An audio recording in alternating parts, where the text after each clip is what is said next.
Good morning mga katsada! In this quick tutorial, ituturo ko po sa inyo kung paano ma-fix yung issue ng panay disconnect ng application ninyo sa Tsada GTM no load or Tsada Globe TM no load na application.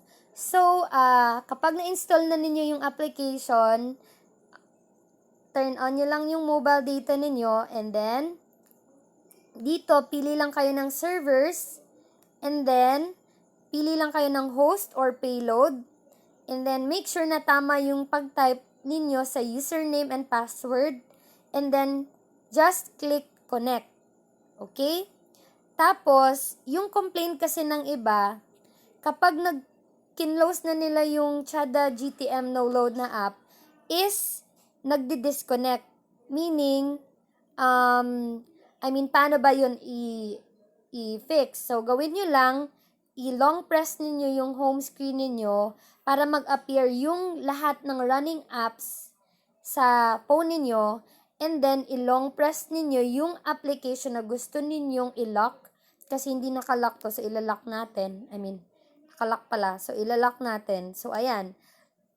Malalaman ninyo kung naka-lock yung isang application is magkakaroon siya ng lock na icon dyan sa taas, sa tabi ng name ng application. And then, ang purpose nun is, para kahit hindi ninyo i-open yung application, it will keep running sa background. Or, kahit mag-clear kayo ng running apps sa cellphone ninyo, hindi siya may include doon sa application na mako-close. Okay? Tapos, kahit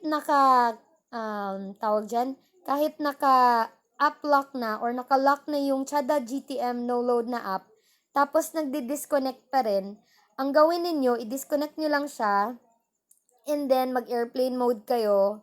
Pagkatapos ninyo mag-airplane mode, gawin ninyo, pili kayo ulit ng server dito.